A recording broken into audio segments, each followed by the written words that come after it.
마태복음 13장. 그날에 예수께서 집에서 나가사 바닷가에 앉으시니 큰 무리가 그에게로 모여들거늘 예수께서 배에 올라 앉으시고 온 무리는 해변에 섰더니 예수께서 비유로 여러 가지를 저희에게 말씀하여 가라사대 씨를 뿌리는 자가 뿌리로 나가서 뿌릴새 더러는 길가에 떨어짐에 새들이 와서 먹어버렸고 더러는 흙이 얇은 돌밭에 떨어짐에 흙이 깊지 아니하므로 곧 싹이 나오나 해가 돋음에 타져서 뿌리가 없으므로 말랐고 더러는 가시떨기 위에 떨어짐에 가시가 자라 기운을 막았고 더러는 좋은 땅에 떨어짐에 혹 100배 혹 60배 혹 30배의 결실을 하였느니라. 귀 있는 자는 들으라 하시니라. 제자들이 예수께 나와 가는데 어찌하여 저희에게 비유로 말씀하시나이까. 대답하여 가라사대 천국의 비밀을 아는 것이 너에게는 허락되었으나 저희에게는 아니 되었나니 무릇 있는 자는 받아 넉넉하게 되되 무릇 없는 자는 그 있는 것도 빼앗기리라. 그러므로 내가 너에게 비유로 말하기를 저희는 보아도 보지 못하며 들어도 듣지 못하며 깨닫지 못함이니라. 이사야의 예언이 저희에게 이루었으니 이르시되 너희가 듣기는 들어도 깨닫지 못할 것이요 보기는 보아도 알지 못하니라. 이 백성의 마음이 완악하여 져서 그 귀는 듣기에 둔하고 눈은 감망하였으니 이는 눈으로 보고 귀로 듣고 마음으로 깨달아 돌이켜 내게 고침을 받을까 두려워함이라 하였느니라. 그러나 너희 눈은 봄으로 너희 귀는 들음으로 보기 있도다. 내가 진실로 너희에게 이르노니 많은 선자와 의인이 너희 보는 것을 보고자 하여도 보지 못하였고 너희 듣는 것을 듣고자 해도 듣지 못하였느니라. 그런즉 시편에는 비유를 들으라.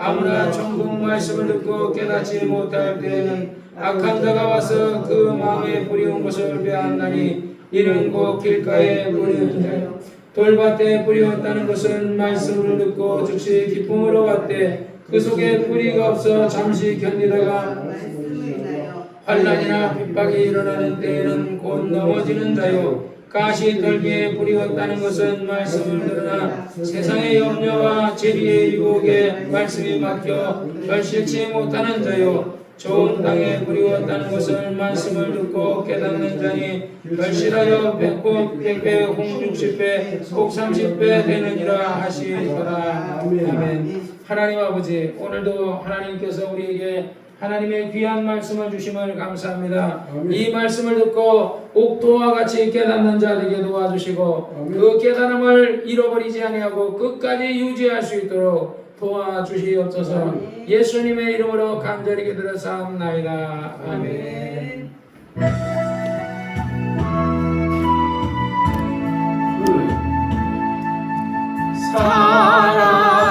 사랑하는 자여 내 영혼이 잘됨 같이 내가 범사에 잘되고 강건하기를 내가 간구하노라.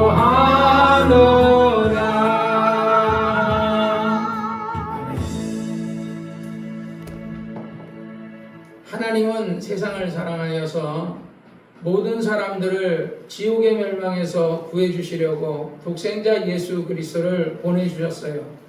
또한 모든 사람의 병을 고쳐주려고 예수님이 채찍에 맞으셔서 대신 인간의 병을 위해서 고난을 당하셨다 그랬고 인간의 마음의 근심과 슬픔을 담당하시기 위해서 그가 친히 정말 고난을 당하셔서 징계를 받으심으로 너희 마음에 평화를 주셨다고 말했고 그가 부유하신 자로서 가난하게 오신 것은 너희를 부유케 하기 위함이라고 말씀했어요.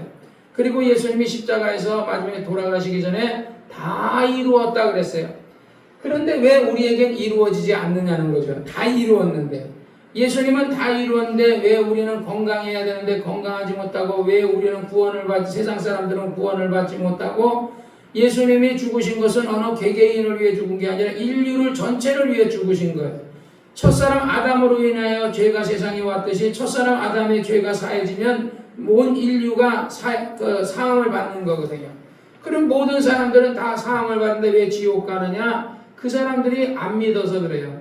죄가 있어, 오늘날 사람들은 죄가 있어서 지옥 가는 게 아니고 그 사람들이 예수를 믿어야 되는데 예수를 안 믿었고, 예수를 안 믿었다는 건 다시 말하면 예수께서 그를 위해서 십자가에서 피 흘리시고 고난받으신 그의 죄를 대신 짊어지셨다는 것을 믿어야 되는데 그거를 안 믿은 이유 때문에 가는 거예요. 그 사람의 죄는 이미 예수님이 담당했어요. 그 죄는 그 죄로 지옥 가는 게 아니고, 그래서 성경에 말하는 하나님이 그 아들, 요한복음 3장에도 하나님께서 그 아들을 보내셨는데 아들을 믿지 아니함으로 아들을 믿지 않는 자에게 정죄가 있다. 그래서 아들을 믿지 않았기 때문에 그 믿지 않은 것에 대한 정죄로서 그들이 멸망을 당한다라고 얘기하고 있어요.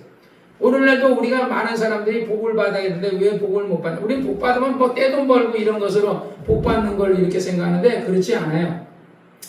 오늘 그 조 목사님 설교를 듣다가 이제 그 조 목사님 설교를 오기 전까지 이제 쭉 들었는데, 오늘 또 이정환님 대님도 조 목사님 설교를 듣더라고요. 내가 여러분들도 들으라 그랬잖아요. 왜냐면 여러분이 들어도 돼요. 나도 듣고 여러분도 듣고 모두 중요한 거는 누구든지 은혜를 받으면 돼요. 은혜 받고 신앙이 업그레이드되고 성장하면, 왜냐면 일일이 내가 또 하지 못하는 얘기도 있거든요. 그런 건 또 조용기 목사님이 얘기하는 설교를 듣고 깨달아서 믿음을 생활해야 되는데, 어떤 사람이 이제 미국에서 청년이 신앙생활을 잘 하다가, 그래서 신앙생활을 잘 했는데, 어느 날 이제 사업을 하기 시작한 거예요. 사업을 하다 보니까 이제 사업이 잘 되니까 이게 막 이제 그 수입이 늘어나잖아요. 그러다 보니까 11조를 뭐 한 주에 뭐 몇 천만 원씩 했나 봐요. 한 주에 몇 천만 원씩.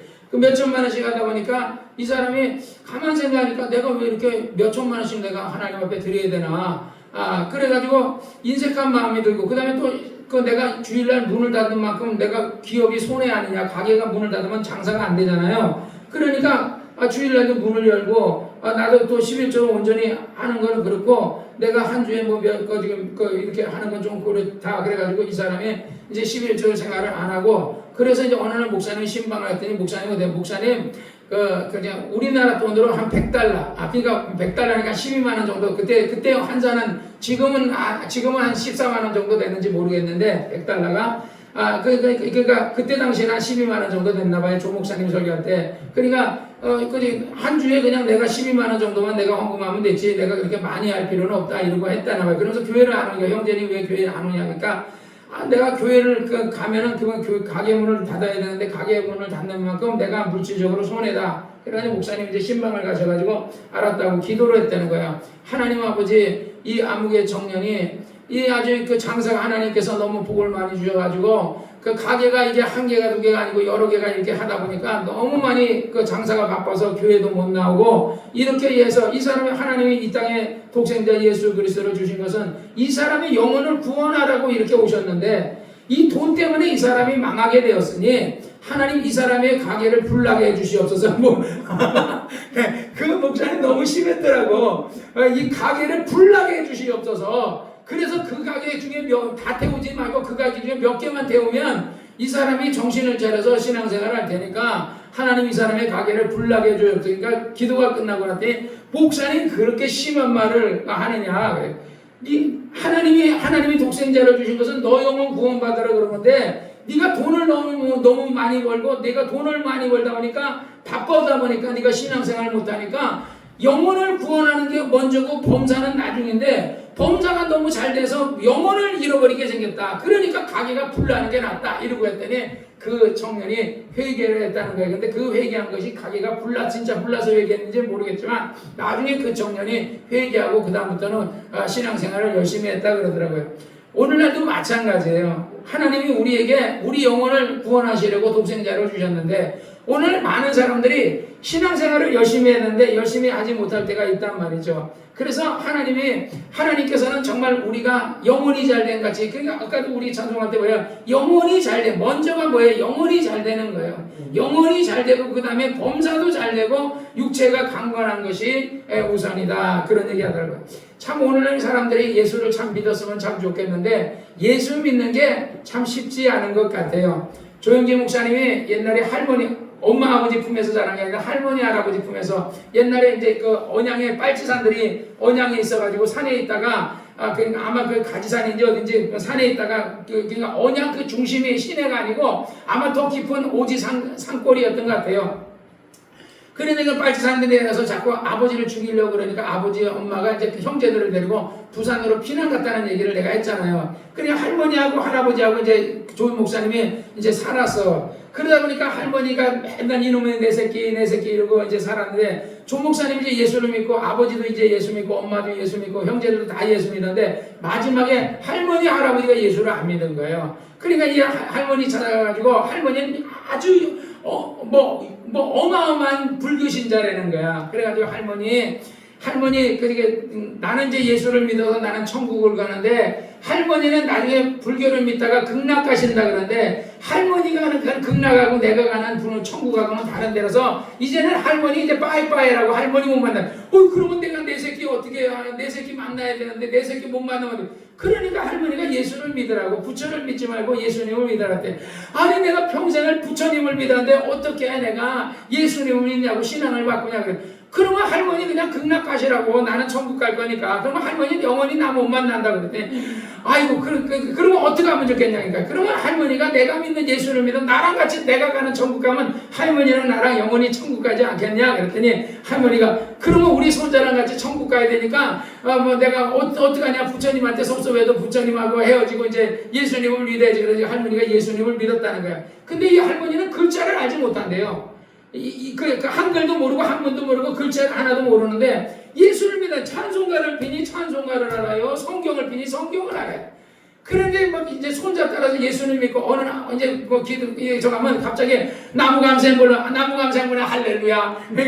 할렐루야 나무 감생보살이 입에서 나오다가 뭐가 아이고 그러면 거기 극락 가는 거지. 그럼 나는 우리 손자가 천국 가야 되니까 할렐루야. 그리고 그 정도로 이제 예수를 믿다가 하나님 앞에 기도해. 하나님 내가 우리 손자가 믿는 하나님을 내가 믿는데 이 성경을 알아야 목사님 설교 들어도 잘 모르겠고 이 성경을 이걸 깨달으려면 성경을 읽어야 돼. 내가 한글을 모른다. 하나님 성경을 읽게 좀 해달라고 그랬더니 할머니가 어느 날부터요 가니까 찬송가를 부르는데 한곡조로 했는데요 찬송가.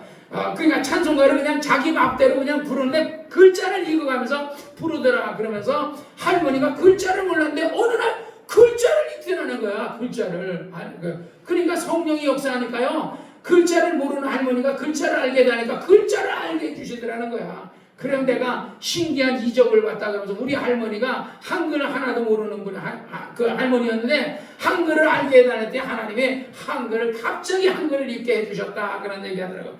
그런데 할아버지는 아주 고지지가 돼요. 할머니는 우리 집사람이 늘 자연이란 자고 이렇게 자연이를 키우잖아요. 근데 할아버지는 조용기 목사를 키운 게 아니고 같이 살기는 했어도 그러다 보니까 할머니가 조용기 목사님을 용기를 좋아하지 할아버지도 좋아하긴 하는데 그렇게 좋아하지는 않는다는 거예요. 그래서 할아버지들은 예수를 믿어 그렇게도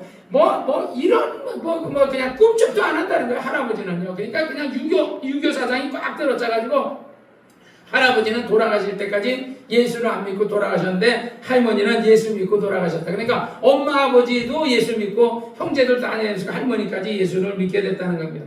그러면서 하는 얘기가 예수 믿는 게 이게 쉬운 게 아니더라.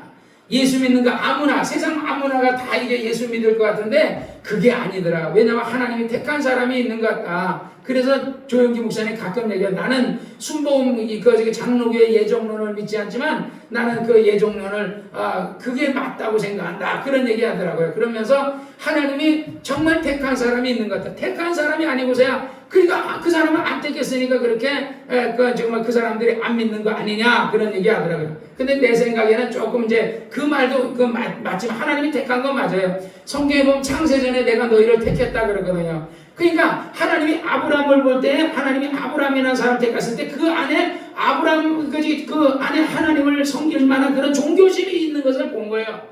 우리가 오늘도 이제 이정환 형제님이 정말 이렇게 지금 거의 2년째 이렇게 교회를 열심히 다니고 있는데 이게 딴 사람들은요 교회에 이렇게 나오면서 이렇게 예수를 이렇게 믿는다는 게 쉽지 않아요. 더구나 나이 먹어서 예수 믿는다는 거 정말 쉽지 않아요. 나이 먹어서는요. 그런데 하나님께서 이정환 형제님을 사랑하시니까 하나님께서 그의 마음에 예수를 믿으려고 하는 마음과 교회 나오려고 하는 마음을 이렇게 주시니까 이렇게 나오는 거예요. 성경에도 쓴 말하기를 하나님을 가까이 하라 그러면 하나님도 너희를 가까이 한다는 것처럼 오늘 이정환 형제님과 진집사님과 여러분이 하나님을 많이 가까이 하시기를 주의 이름으로 축원합니다. 오늘 이 마태복음 13장은 씨 뿌리는 비유에 대해서 얘기하는데 이제 1절부터 예를 들어서 이제 1절부터 이제 15절 요까지는 이게 이제 8절까지는 뭐냐면 그날에 예수께서 이제 씨 뿌리는 그 길가에 떨어진 씨와 돌짝밭에 떨어진 씨와 그 다음에 가시밭에 떨어진 씨와 옥토에 떨어진 씨를 얘기하는 거예요. 그러면서 옥토에 떨어진 씨는 30배, 60배, 100배의 열매를 맺었다. 그런데 제자들이 들어와서 묻기를 주여 왜 저들에게는 비유로 얘기하시고 우리에게는 이것을 설명해 주십니까? 라고 얘기하니까 천국의 비밀을 아는 것이 너에게 허락되었으나 저희에게는 아니 되었나니 이렇게 얘기하거든요. 그러면서 하는 얘기가 저들이 듣고 깨달아서 회개할까 함이라 그런 거예요. 근데 여기서도 보면 15절에 이 백성이 마음이 완화가해져서 그 귀는 듣기에 둔하고 눈은 감았으니 눈으로 보고 귀로 듣고 마음으로 깨달아 돌이켜 고침을 받을까 두려워함이라. 이건 이사야가 예언한 거예요. 구약 성경에 있는 얘기를 여기서 이제 이사야 선지자가 예언하기를 하고서 14절과 15절은 이 구약에 예언한 것을 떠온 거예요. 그것을 예수님이 얘기하는 게 그 과거에 있었던 이사야가. 그러니까 그때도 많은 사람들이 구약에도 여호와 하나님을 섬기는데 하나님을 잘 섬기는 사람도 있지만 잘 안 섬기는 사람들도 있거든요. 그러니까 그런 사람들에게는 하나님이 그들이 회개하는 것을 하나님이 꺼리키신다. 차라리 저런 사람은 벌을 받는 것이 마땅하다. 왜냐하면 성경에 보면 악인에게는 벌을, 의인에게는 상을 이렇게 하나님은 하시는데 악인이 예를 들어 어떤 것을 보고서 하나님이 계신 것을 알고서 회개할까봐 하나님께서는 그들이 깨닫는 것을 하나님 기뻐하지 않는다. 그래서 성경에 예수님께서 저들에게 다른 복음서에서는 비유로 얘기한 것은 저들이 깨달아서 구원을 얻을까 함이라 이런 얘기했어요.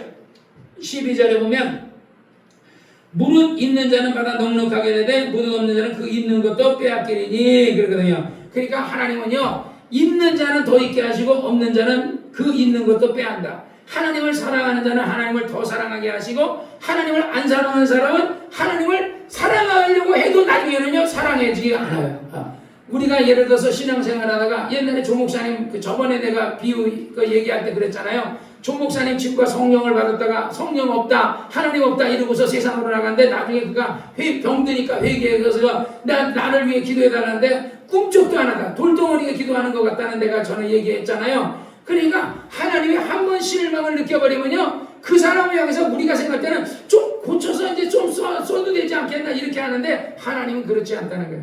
하나님은요 있는 하나님을 가까이 하는 자는 가까이 하시고 하나님을 멀리하는 사람은 막 고쳐서 막 돌아와라 막 회개하라 이렇게 하는 것이 아니라 내버려 둔다는 거예요.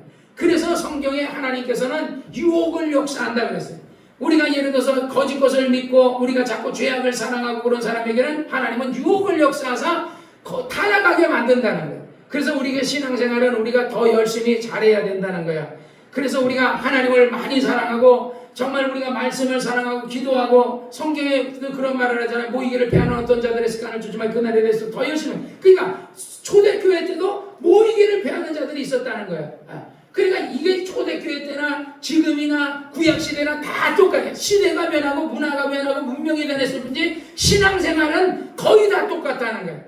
열심히 하나님을 사랑하는 사람이 있는 거면 하나님을 덜 사랑하는 사람이 있고 적당히 사랑하는 사람이 있고 정말 미치듯이 주를 위해 목숨을 바쳐. 조금 아까도 어떤 조용 목사님한테 이름이 생각하는데 이 무슨 목사라 그러는데 이원복 목사인가 뭐 이 무슨 목사더라고요. 근데 이 사람이 사업을 해가지고 부자가 됐어요. 이 사람이 너무 부자가 되니까 하나님이 그 사람을 치신 거예요. 그래가지고 하나님이 이제 막 치시니까 이 사람이 나중에 몸에 병까지 생기니까 하나님 나 좀 살려달라고 나에게 한 번만 나에게 살려주시면 내가 하나님을 위해서 일하겠다고 그래가지고 기도했더니 하나님이 진짜로 이 사람을 살려줬더니 이 사람이 그 당대에 유명한 부흥 강사가 돼서 옛날에 막 평양에 이북기에서 아주 유명한 부흥 강사로 그렇게 전도를 많이 하고 다녔다. 그 당대에 그런 부흥 강사였다 그런 얘기 하더라고요.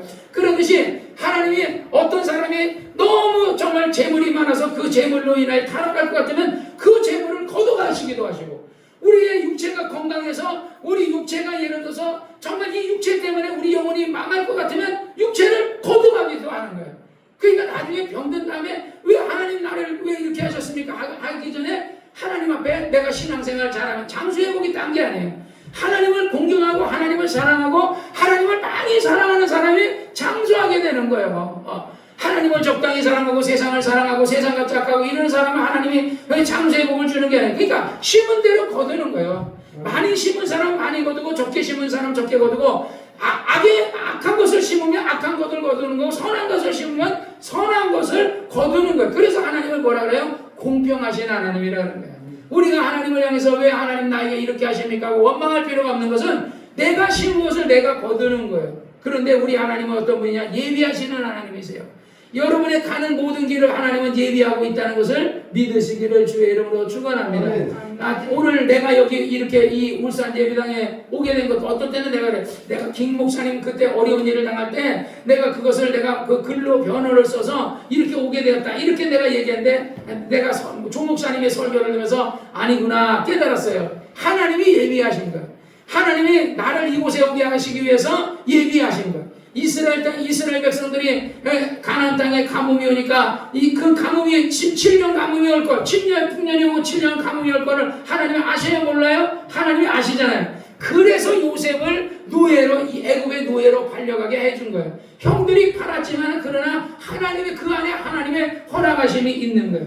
하나님이 허락하자면 참새 2마리도 절대로 안 떨어진다 그러잖아요. 그런데 요셉이 파는 것을 허락했다는 것은 하나님이 7년 가뭄 동안에 이스라엘 아브라함의 자손이 굶어 죽을 것을 걱정해서 먼저 요셉을 애굽으로 가서 그래서 정말 보디발 장군에서 거기에 사무총장이 돼서 그 가정을 잘 이끌고 감옥에 가서 또 전역에 가서 또 잘 어떤 사무를 잘 보고 애굽의 왕의 그 사무를 잘 보고 그래서 총리가 되게 이렇게 해가지고 결국 이스라엘 땅을 고센 땅이라는 그 고센 땅이 아주 안 좋은 땅이 아니라 기름진 땅이에요. 왕의 목축을 기르는 땅이 어디냐? 고센 땅인데 그 풀이 많고 초목이 많은 그 아주 기름진 땅을 왕들의 그 집안들이 그것을 싹 사가지고 그것을 통치했었는데 요셉의 그 자손 그 요셉의 형제들과 그 부모 야곱을 그 고센 땅에 가서 살게 해줬거든요. 그걸 누가 허락했냐면 하나님이 그것을 예비하셨다는 거죠. 우리가 인생길을 걸어갈 때 우리는 생각할 때 우연이다 이렇게 하지만 우연이 없어요. 다 우리 지집사와 내가 만난 것도 우리 교인들과 내가 만난 것도 우연이 아니라 하나님의 예비하심이요 하나님의 인도하심이라는 거죠. 우리 그러니까 항상 누구에게 감사해야 돼요? 하나님께 감사하는 여러분이 되시기를 주의 이름으로 축원합니다. 그래서 우리가 신앙생 오늘 그 본문에는 씨 뿌리는 비유에 대해서 예수님이 얘기하신 것입니다. 그래서 18절에 보면 그런즉 씨 뿌리는 비유를 들으라. 아무나 천국 말씀을 듣고 이게 뭐야? 지금 여러분이 듣고 있는 이 말씀이 천국 말씀이라는 겁니다. 천국 말씀을 듣고 깨닫지 못할 때 말씀을 들었을 때는 깨달아야 돼요. 근데 깨닫지 못한 때는 악한 자가 와서 그 마음에 뿌리온 것을 빼앗나니 이는 곧 길가에 뿌리온 자. 우리가 설교 시간에 졸게 된다면 이게 뭐 어떻게 돼요? 깨닫지만 무슨 얘기인지 하나도 못 들거든요. 그 말씀을 누가 하든 뭐 김성현 목사님이든 내가 얘기하든 아니면 조용기 목사님이 얘기하든 누가 얘기하든 간에 말씀을 듣고 깨닫고 은혜 받으시는 여러분이 되시기를 주의 이름으로 축원합니다. 그런데 이것을 깨닫지 못한 때는 누가 가져가요? 악한 자가 와서 그 사람의 깨닫지 못하게 말씀을 가져들어간다는 거예요. 그래 신기한 건 찬양할 땐 잘 안 주는데 설교할 땐 잘 졸게 되는 게 그래서 말씀을 빼앗아 가려고 원수가 그렇게 역사한다는 거예요. 돌짝밭에 뿌리었다는 것은 말씀을 듣고 즉시 기쁨으로 봤대 그 속에 뿌리가 없어. 그러니까 이 뿌리가 우리가 뿌리 깊은 나무라는 게 있잖아요. 우리가 태풍이 올 때 뿌리 깊은 나무는요 잘 안 넘어가요. 근데 가끔가다 소나무도요 뿌리가 깊지 않은 소나무도 뿌리가 깊은 나무가 있고 뿌리가 깊은 나무가 있어요.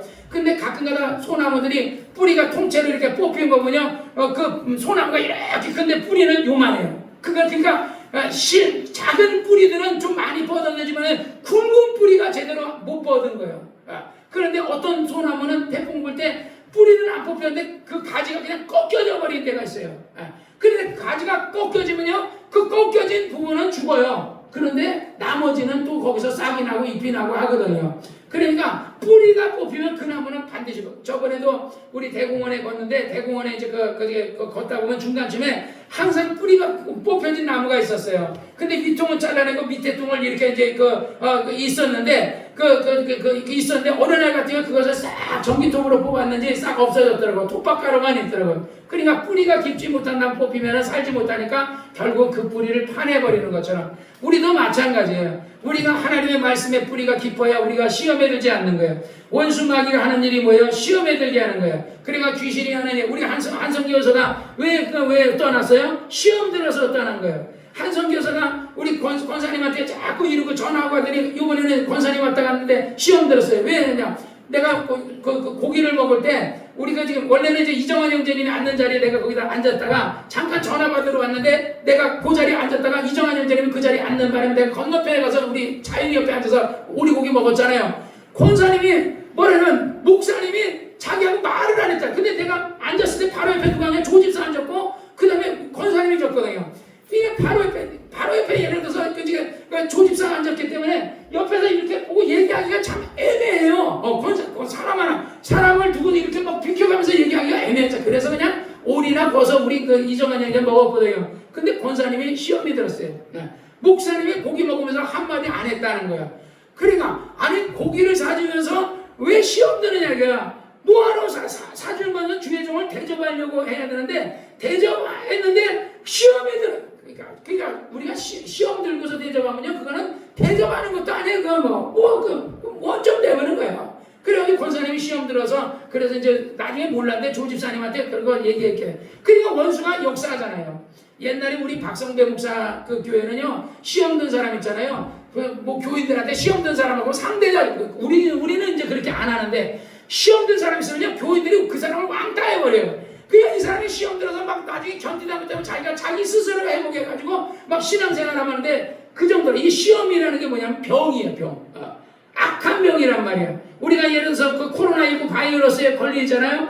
바이러스 걸린 사람이 다른 사람이 있으면 또 뭐예요? 바이러스 걸리잖아요. 그래서 우리 마스크 썼잖아요. 그러듯이 시험 든 사람이 있으면 자꾸 이게 시험이 뭐가 돼요? 전염이 돼가요. 그러니까 코에 걸면 코걸이, 귀에 걸면 귀걸이, 그냥 아무거나 그냥 우리가 신앙생활 할 때요. 절대로 시험에 들지 말아야 돼요. 시험 드는 거는 누가 하는 거예요? 마귀가 주는 거예요. 마귀가 목사님에 대해서 시험 들게 하고 사모님에 대해서 시험 들게 하고 교인에 대해서 시험 들게 하고 직분에 대해서 시험 들게 하고 어떤 사람은 왜 우리 남편은 장로 안 주냐고 시험 드는 사람이 있고 집사 안 준다고 시험 드는 사람이 있고 시험이 1000가지 10,000가지가 넘어요. 그 중에 하나가 딱 시험이 들면요 시험이 들었다는 얘기는 상처를 입었다는 얘기예요. 우리가 양이 있잖아요. 김 목사님한테 들었던 얘기예요. 저 뉴질랜드가 어딘가 가니까요. 병을 양 치울 때 이 콜라병 같은 거 있잖아요. 콜라병 끈으로 왜 나무에다 주렁주렁 묶어놨대. 왜 여기다 나무에다 콜라병을 묶어놨냐니까 이 병이 깨지게 되면 양이 상처가 딱 나면요.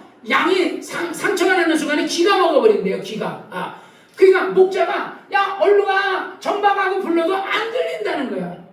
근데 우리를 뭐라고 성경해? 너희는 양이라 그러거든요. 우리는 목사를 보고는 목자라 그러고 목동이라 그러고 목자라 그러고 교인을 하나님의 어린 양이라 그러거든요. 그래서 우리도 시험이 들잖아요. 귀가 먹어버려요.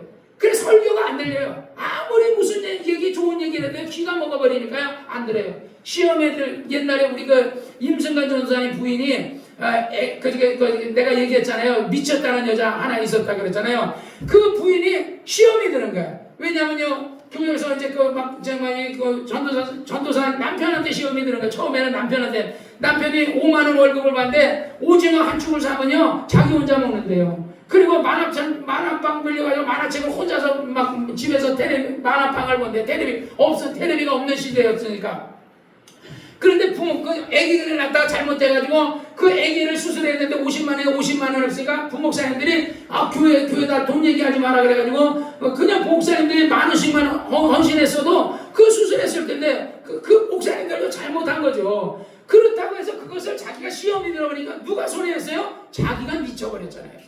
그래가지고 교회 올라가다 귀신이 얘기하는 거야. 야 그냥 옷을 벗어버려라. 그래서 옷 벗으면 누가 창피해요? 자기가 창피하잖아요. 내가 여기서 옷 벗으면 내가 창피하지 누가 창피해. 근데 옷 벗어라 그러니까 교회 수많은 교인이 몇만 명이 교회 올라가는 그 길 계단에서 옷을 홀라당 벗어버린 거야. 그러면서 욕하라 그러는 거야. 야 이 개새끼들아 니들끼리 귀신 쫓고 병 고치고 니들끼리 잘 살아라. 그러는 거야. 그리고 땅에 다리로 뒹구는 거야. 얼마나 창피해요. 그러고는 정신병원 들었어요. 근데 가만히 생각하니까 이러다가 안 되겠다 해가지고 자기가 정신을 차리니까 자기가 정신병을 귀신이 얘기해도 무시해버리니까 정신병이 안 되는 거야. 귀신은 시키는 대로 하니까 뭐가 돼요? 정신병. 옛날에 그 지금 이호영이라는 사람이 아버지, 엄마, 형 죽이라 그랬을 때 누가 시켰어요? 귀신이. 하얀 소복 입은 귀신이 얘기를 딱 깔아왔더니 그 신발장에 망치 있으니까 그거로 네 엄마 아버지 죽여라 그래가지고 한 거거든요. 귀신이 나한테 그렇게 얘기하든지 말든지 무시해버리면 미치지 않는데 그 얘기를 듣고서 하니까 우리 오늘날 살인범들이나 이런 사이코패스들이 뭐야? 귀신 들려서 그런 거거든요. 귀신이 시키는 대로 해가지고 그렇게 된 거예요. 사람은 누구나 정신병이라는 게요. 여러분 혈견했을 때 이성을 잃는다 그러잖아요. 이성을. 막 화가 나면 내 성격이 아닌 또 다른 성격. 옛날에 제가 혈견했을 때 우리 그 신학교 교수가 하는 얘기 나를 가리켜 두 얼굴을 가졌다 그랬어요. 화났을 때 얼굴과 평상시 얼굴이 다르다는 거야. 왜? 평상시는 내 인격인데 화났을 때 귀신의 인격인 거죠, 내가. 그랬다 하더라도 두 얼굴을 가졌다 그랬거든요. 그러니까 귀신이 시키는 대로 하니까 귀신이 나한테 그러더니 소주병을 저 유리창을 깨라 그래서 내가 확 던졌어요. 그랬더니 교회 유리창이 와장창 깨지더라고. 귀신이 술 먹으라 그래 술 먹었어요. 거울 깨라 그래 거울 깼어요. 시키는 대로니까 나도 정신병자 되는 거예요. 그렇게. 그런데 아니다. 이거는 귀신아 나가라. 그래서 그걸 그전에는 이게 귀신인지 몰랐는데 성락교에 가서 이게 귀신이라는 것을 알게 돼서 그래서 내가 정신을 차렸고 그 다음부터는 내가 귀신이 시키는 대로 하지 않고 내가 오히려 귀신을 내어쫓고 오히려 그래서 병 고치는 어떤 은사를 가진 목사가 됐던 거예요. 그러니까 우리가 귀신이 여러분에게 막 속삭이고 여러분에게 다른 인격적인 말을 해도 여러분이 들으시면 안 돼요. 그것은 여러분의 소리가 아니고 성령의 소리가 아니고 귀신의 소리라는 겁니다. 돌짝밭에 뿌리 없다는 말씀을 듣고 즉시로 기쁨으로 받으나 그 속에 뿌리가 없어 잠깐 견디다가 환난이나 핍박이 일어나는 때에는 너무 환난과 핍박이 뭐야? 예수 믿다 보면 남편이 핍박하고 자식이 핍박하고 아내가 핍박하고 부인이 핍박하고 뭐 예를 들어 부모가 핍박하고 이렇게 또는 이웃이 핍박하고 이렇게 예수 믿는다고 핍박을 받거든요. 지금이야 이렇게 예수 믿는다고 핍박하는 사람들이 대체적으로 없는데 옛날에는 많았어요. 그래서 핍박으로 인해서 그 사람이 말씀에 뿌리가 깊지 못하기 때문에 믿음에서 떠나기 때문에 이 사람을 가리켜서 돌짝밭에 뿌리옷이라고 얘기한 거예요. 그 다음에 22절에 가시떨기에 뿌리 없다는 것은 말씀을 들으나 세상의 염려와 재리의 유혹이 뭐라 그래요? 물질의 유혹. 그러니까 우리가 신앙생활 하는데 막 돈을 벌기 위해서 우리가 신앙생활 못하게 되고 우리가 기도생활 못하게 되고 믿음생활 못하게 되고 그러면 이게 뭐야? 물질의 유혹이래. 신기한 게요. 이제 우리가 교회 가려고 그러면 마귀가요. 우리를 교회 못 가게 하고 그렇게 하거든요. 그러니까 여러분이 이기셔야 됩니다. 가시떨기에 뿌리 없다는 것을 말씀을 들으나 세상의 염려와 근심 걱정 그러니까 이 근심 걱정이 우리를 망친단 말이에요. 너희는 염려하지 마시고 성경에 말해서 수고하고 무거운 짐진 자들 다 내게 일어나 내가 너희를 쉬게 하라. 하나님이요 여러분 먹고 살 길을 열어주세요. 이정환 형제님이나 우리 지집사나 사모님이나 우리 모두들 먹고 살 길은 하나님이 열어주신다는 거예요. 공중나는 새를 보라 들에뱉까 바라보라 심지도 않고 거두지 않는데 하나님이 먹이신다 그러잖아요. 하물며 너 이렇게 뭐냐고 얘기하는데 그 말씀이 귀에 안 들어오는 거야. 그리고 자기가 걱정하는 거야. 어떻게 살지? 늙으면 어떻게 해? 내가 그래서 나도 기도해요. 어젯밤에도 내가 기도 하나님 아버지 내가 늙어서 80이 돼서 내가 할 줄 아는 게 뭐가 있습니까? 나는 목사이라는 것밖에 못 하는데 내가 80이 넘어가지고 내가 은퇴하게 되면 나 또 뭐합니까? 내가 박스를 주는 뭐 먹고 살 길이 없는데 나 박스 안 죽게 해달라고. 하나님 나 80 넘어도 90 넘어도 나 계속 목회하게 해달라고. 그리고 육체가 내가 100살이 되면 내 보이는 나이는 한 70으로 보이게 해달라고. 그래야 내가 일본에 할머니들 나오는 그 일제시대 때 일본에 갔던 할머니들 보니까 90 넘은 할머니가 완전히 거의 치매 걸린 할머니 정도 돼가지고 누구란가? 이러더라고. 그 정도 되면 내가 설교는 내가 뭐랄까? 이러면 어떻게 설교해요? 어떻게 내가 설교하면서 내가 방금 무슨 얘기했대 이러면 그거 안 되잖아. 그러면 설교 못해 내려와야 되잖아요. 그러니까 그러지 않게 해달라고. 정신이 말짱하고 육체도 내가 100살이 돼도 70 정도 80 정도 우리 유정환 형제님은 나이 정도만 이렇게 보여도 내가 100살이 돼도 목회할 수 있잖아요. 하나님 나 할 줄 아는 게 목회하는 것밖에 모르니까 나 100살 넘어갈 때 죽을 때까지 나 이겨서 목회하게 해달라고. 그러면 내 건강 지켜달라고. 나 파파노인 되지 않게 해달라고. 100살 돼도 김영숙 교수가 106살이거든요. 그런데 정정해요. 106살인데도요. 101살, 99살, 95살 된 사람이 완전 치매 노인처럼